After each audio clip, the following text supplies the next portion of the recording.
போயிருக்காங்களா அப்படின்ற மாதிரி கேட்டு டோரியன் உள்ள வருவான். நான் காட்சுமி அது இருக்கட்டும், அதுக்கு முன்னாடி உங்களோட ஷூ வெளியே கழட்டி வச்சுட்டு வரீங்களா அப்படின்ற மாதிரி கேட்க ஷூவை கழட்டுற மாதிரி கழிச்சிட்டு காட்சுமியை வந்து அட்டாக் பண்ண ஆரம்பிச்சிருவான். இல்ல தெரியாம பண்ணிட்டேன் அப்படின்ற மாதிரி சொல்லிட்டு காட்சுமியோட கண்ணை டேமேஜ் பண்ணிடுவான். ரெட்சி இது எல்லாத்தையும் பார்த்துட்டு தான் இருப்பான், எதுவும் பண்ண மாதிரி தெரியல. அப்பதான் காட்சுமி வேர் பண்ணிடுற அந்த பிளாக் பெல்ட் அவுத்துட்டு உன்னோட இடுப்புலயே ஏன் ஒரு வெப்பனை வேர் பண்ணிருக்க அப்படின்ற மாதிரி சொல்லிட்டு காட்சுமியோட கழுத்தை நெரிக்க ஆரம்பிச்சிருவான். காட்சுமி அதுல இருந்து தப்பிச்சு அவனுக்கு வந்து ஒரு ஸ்பெஷலான கிக்கு கொடுக்க டோரியன் கொஞ்சம் லாங்கா தூக்கி வீசப்படுறான். அப்பதான் டோரியன் கீழே கிரவுண்ட் வந்து உட்டால தான் செய்யப்பட்டிருக்கு. அந்த உட்டாலான கிரவுண்டை வச்சு காட்சுமியோட கழுத்திலே வீசிடுவான். காட்சுமி வந்து அந்த இடத்துல நிறைய பிளட் லாஸ் ஆகி சாகர மாதிரி காமிக்கிறாங்க.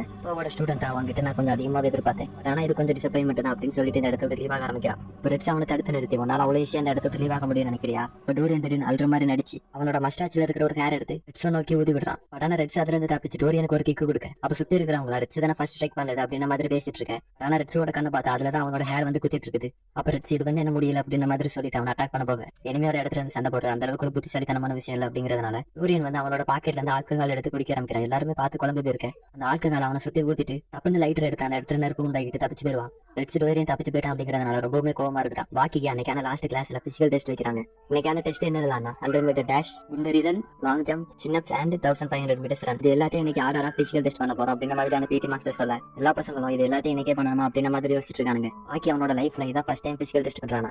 அப்ப பாக்கி அவனோட ஃபர்ஸ்ட் டெஸ்ட்டுக்கு தயாராயிட்டு இருக்கான். அப்ப அந்த PT master get set ready அப்படின்னு சொல்ல எல்லாருமே ஓட ஆரம்பிச்சிருவாங்க.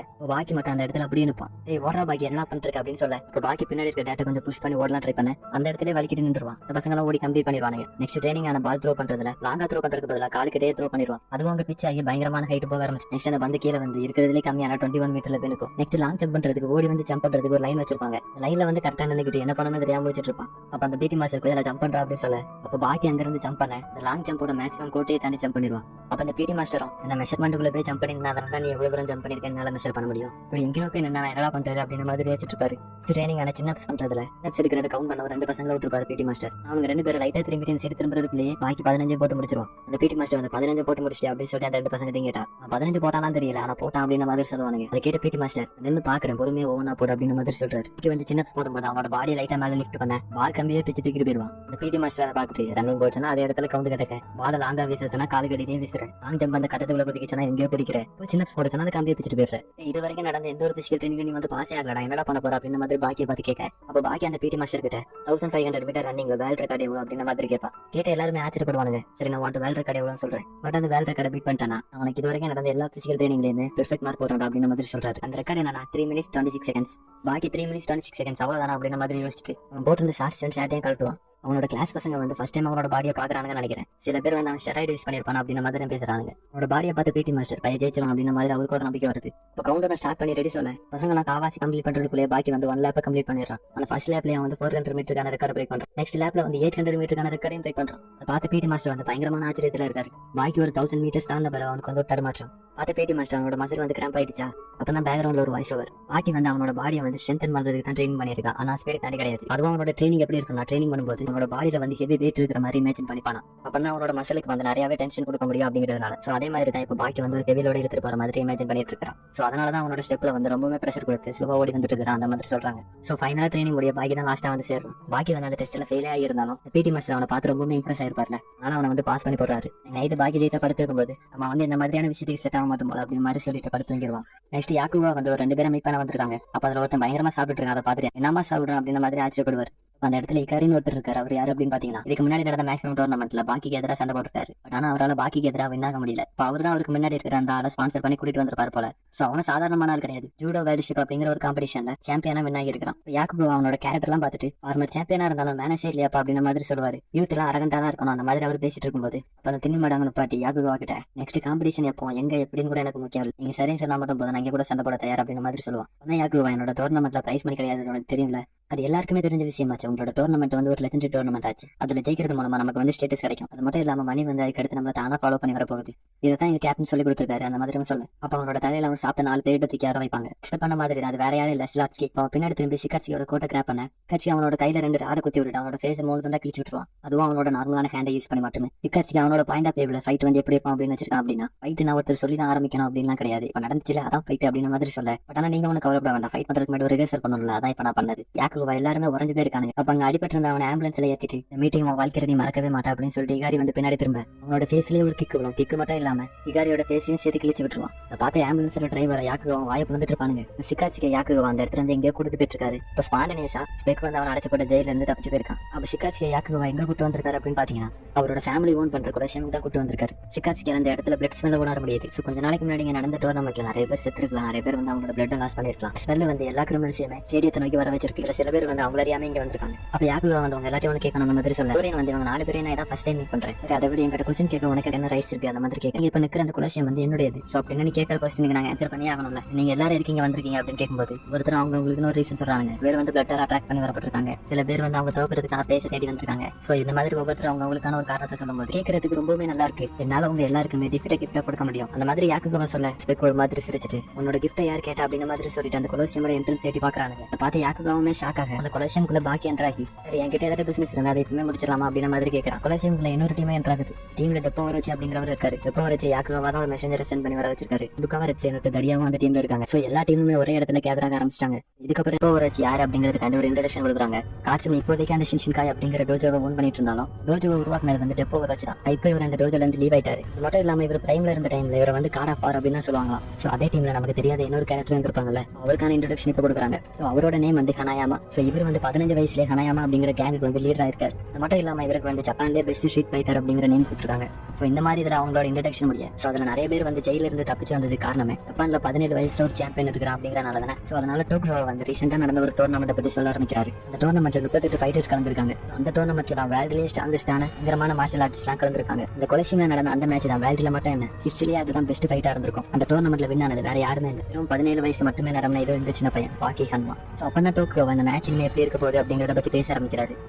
அந்த போட்டோல வச்சு ஒன்று சொன்னல, இந்த மாதிரி ப்ரொஃபஷனலா நடக்கக்கூடிய மேட்ச் எல்லாமே என்ன பொறுத்த வரைக்கும் ஒரு பிராக்டிஸ் தான் அந்த மாதிரி அவன் சொல்லியிருப்பான். ஸோ அதனாலதான் என்கிட்ட இருக்கிற ஒரு 5 பெஸ்ட் ஃபைட்டர்ஸ் இங்க இறங்கிருக்கேன். இந்த ஃபைட் வந்து ஒரு நார்மலான ஃபைட்டாக இருக்க போறது இல்லை. ஏன்னா உங்களோட டெய்லி லைஃப்ல யார் வந்து எப்படி அடிப்பானே உங்களுக்கு தெரியாது. எஸ் கைஸ், நீங்க கேட்டது சரிதான். டோர்னமெண்ட் வந்து எப்படி இருக்க போகுது அப்படின்னு பாத்தீங்கன்னா உங்களுக்கு வந்து ஒருத்தர் மேட்ச் ஸ்டார்ட் பண்ணி விடணும் அப்படிங்கிற அவசியமே கிடையாது. ஸோ இதுல A டீம் B டீம் அப்படின்னு நம்ம 2 டீமா பிடிச்சிக்கலாம். ஸோ அதுல A டீம்ல உள்ளவங்க B டீம்ல உள்ள ஆட்கள்ல எத்தனை பேர் வேணாலும் அடிச்சிக்கலாம், யாரை வேணாலும் அடிச்சிக்கலாம். ஸோ அதே மாதிரி தான் B டீம்ல உள்ளவங்களுக்கும். ஸோ அது மட்டும் இல்லாம இது வந்து ரியல் லைஃப் கம்பேட்டா இருக்க போகுது. நாளை இதுல ரூல்ஸ் அப்படிங்கிறது வந்து கிடையவே கிடையாது. அப்பதான் டோக்கியோ சொல்றாரு, நீங்க 5 பேருமே கேள்விப்பட்ட வரைக்கும் டிஃபிட் காண்டி தான் டோக்கியோக்கு வந்திருக்கீங்க. உங்களோட அந்த விஷயம் நான் செலக்ட் பண்ண அந்த 5 பேரால நிறைவேற்ற முடியும். உங்களுக்கான ஃபைட் வந்து ஆல்ரெடி ஸ்டார்ட் ஆயிடுச்சு. ஸோ அவ்வளவுதான் அப்படின்னு நான் இப்ப வீட்டுக்கு கிளம்பலாமா, ஏன்னா எனக்கு நாளைக்கு ஸ்கூல் இருக்கு அப்படின்னு சொல்லிட்டு பாக்கி அந்த இடத்த விட்டு லீவ் ஆகிறான். சிக்காச்சிக்கு அந்த கொலசியம் விட்டு வெளியே வரும்போது நம்ம அந்த 5 பேர்ல யார் கூட வேணாலும் ஃபைட் பண்ணலாமா, இல்ல அந்த 5 பேரை நானே கொண்டுட்டா எப்படி இருக்கும் அப்படின்ற மாதிரி யோசிச்சுட்டு சந்தோஷமாவே நடந்து வந்துட்டு இருப்பான். ஸோ ஸ்பெக்கும் அவனோட வீட்டுக்கு போயிருவான். ஸோ அவனோட வீடு வேற என்னது, போலீஸ் ஸ்டேஷன் தான். அங்க இருக்கிற இன்ஸ்பெக்டரும் இவனோட இஷ்டத்துக்கு வாரான், இஷ்டத்துக்கு போறான். நம்ம தான் ஹெட் குவார்டர்ஸ் இவன் வந்தாலும் போனாலும் ரிப்போர்ட் பண்ண வேண்டியதா இருக்கு. ஹெட் குவார்டர்ஸ் இவன் வந்துட்டு ரிப்போர்ட் பண்ணுங்க அப்படின்ற மாதிரி அவரும் காண்டா இருக்காரு. அதே டைம்ல டெப்போ டோரியனும் ஜப்பான்ல ஒரு ஸ்ட்ரீட்ல நடந்து வந்துட்டு இருக்காங்க. அப்பதான் டோரியன் என் கூட சண்டை போட ஒத்துக்கிறதுக்கு நன்றி.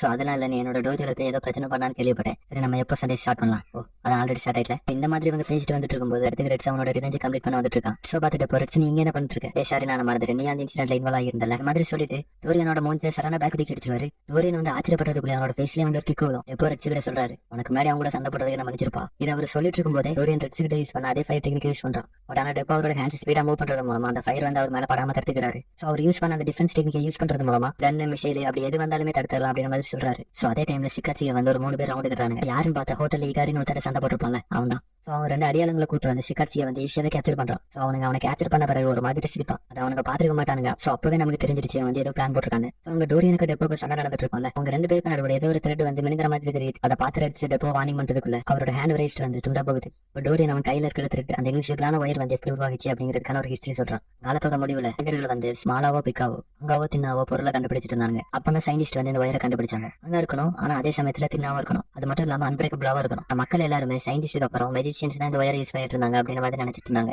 நம்மளே நிறைய படத்துல பாத்திருப்போம், மெஜிஷியன்ஸ் தின்னான ஒரு ஒயர் யூஸ் பண்ணுவாங்கல்ல. ஆனா அதுதான் உண்மையே கிடையாது. ஏன்னா மெஜிஷியன்ஸ்க்கு முன்னாடி இந்த பொருளை நாங்க தான் யூஸ் பண்ணோம் அப்படின்ற மாதிரி சொல்லுவான். இவன் வந்து இந்த பொருளை பிளாக் மார்க்கெட் மூலமா வாங்கியிருக்கான்.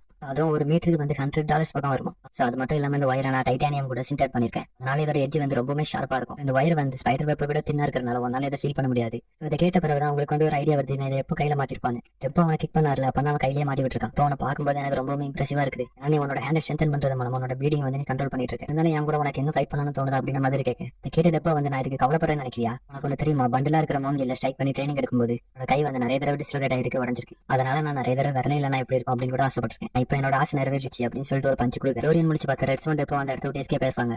இகாரி வந்து ஷிகாச்சிக்கு அவனோட இடத்தை கூட்டு வந்துட்டு என்ன பண்ணலாம் அப்படின்னு யோசிச்சுட்டு இருக்கும்போது பக்கத்துல இருந்து அடியால ஒருத்த அவனை கொண்டுலாம் அப்படின்ற மாதிரி சொல்லுவான். அதை கேட்டு இகாரிமே அவனோட கன் எடுத்து ஷிகாச்சியோட செஸ்ட்லயே 5 புல்லட் சுடுவான். பட் ஆனா பிளட்டே வெளியே வராது. பார்த்து இகாரி ஷிகாச்சி எங்களை எவ்வளவு நேரம் என்ன ஏமாத்திட்டு இருக்க போறேன். அவனோட உடம்புல வந்து புல்லட் எந்த ஒரு டேமேஜும் பண்ணாததுக்கு காரணமே அவன் வந்து புல்லட் ப்ரூஃப் வெஸ்ட் போட்டு வந்திருக்கான். ஷிகாச்சிக்கு அந்த 2 அடியாளுங்களை ஒருத்தனை கொண்டு போட்டுட்டு இன்னொருத்தன் நடக்கவே முடியாத மாதிரி பண்ணிடுவான். இகாரி வந்து மார்ஷல் ஆர்ட்ஸ்ல பண்ற ஆப்சல்யூட் சரண்டர் பண்றாரு. அது மூலமா அவங்க வந்து ஃபுல்லாவே அவங்களோட தோல்வியை ஒத்துக்கிறாங்க அப்படிங்கிறது அர்த்தம். ஷிகாச்சிக்கு அவனோட ஸ்பீடு பவர் எதுக்குமே என்னால ஈடு கொடுக்க முடியாது அப்படின்னு சொல்லி சரண்டராக கொஞ்ச நேரம் கழிச்சு பார்த்தா ஷிகாச்சிக்கு வந்து அவனுக்கு முன்னாடி படுத்திருப்பான். ஷிகாச்சிக்கு நீ எதுக்கு சரண்டர் ஆயிருக்கு அப்படின்னு யோசிக்கும்போது அவனோட ஆட்களை கொண்டு போட்டிருக்கேன், என்ன என்கிட்ட ரிவெஞ்ச் எடுக்கணும்னு உனக்கு தோணலையா அப்படின்ற மாதிரி கேட்டுட்டு இகாரி அடிக்க ஆரம்பிக்கிறான். பார் கம்பியில 150 கிலோ வெயிட் போட்டு வச்சிருப்பானுங்க. அதை எடுத்து இகாரியோட ஃபேஸ்லயே அடிச்சு அவனோட பண்ணு ஃபுல்லாவே உடச்சு எடுத்துறான். சோ கை கிட்ட நிறைய தம்பிள்ஸ் இருக்கும், அதை தூக்கி வீசி அவன் அன்கான்சியஸே பண்ணிடுறான். எல்லாத்தையும் பண்ணி முடிச்சுட்டு நான் தெரியாம அவனை கொண்டேன் போல உன்கிட்ட கொஞ்சம் நிறைய பேசணும்னு நினைச்சிட்டு இருந்தேன். அப்ப அன்கான்சியஸா கிடக்கிற இகாரி மேல பிஸ் அடிக்க ஆரம்பிக்கிறான். இகாரி அப்ப முடிச்சுட்டு என்னடா பண்ற அப்படின்னு கோவமா எழுதிப்பாரு. சரி நான் முழுசா பிஸ்டே அடிச்சு முடிக்கலடா அப்படின்னு சொல்லி அவனை கொண்டே போட்டுருவான். நெக்ஸ்ட் டே மார்னிங் பாக்கி வந்து அவன் தங்கி இருக்கிற லேண்ட் லேடியோட பொண்ணான மாட்டோ அப்படிங்கிற அந்த பொண்ணை வந்து டேட்டிங் கூப்பிட்டுருக்கான். இதுக்கு முன்னாடி பாக்கி வந்து மேக்ஸிமம் டோர்னமெண்ட்ல சண்டை போட்டுருப்பான்ல,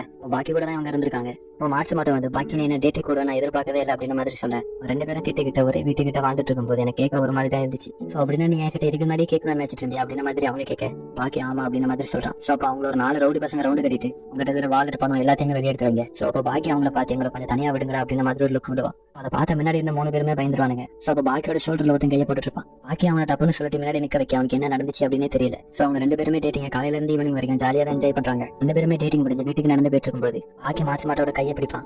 மாட்டாவும் வலிக்குது அப்படின்ற மாதிரி சொல்லுவாங்க. பாக்கியும் உடனே கையை விட்டுருவான். பாக்கி வந்து கொஞ்சம் சோகமா வர மாதிரி இருக்கும். இப்போ மாட்டோ வந்து பாக்கியோட கையை கேட்ச் பண்ணிப்பாங்க. ஸோ இந்த மாதிரி 2 லவர்ஸ் நடந்து போயிட்டு இருக்கிறது பின்னாடி ஒரு காண்டாமிருகம் பார்த்துட்டு இருக்கும். அந்த காண்டாமிருகம் வந்து அந்த கப்புள்ஸ் என்ன பண்ண போகுது அப்படிங்கறது நெக்ஸ்ட் எபிசோடு பார்த்தா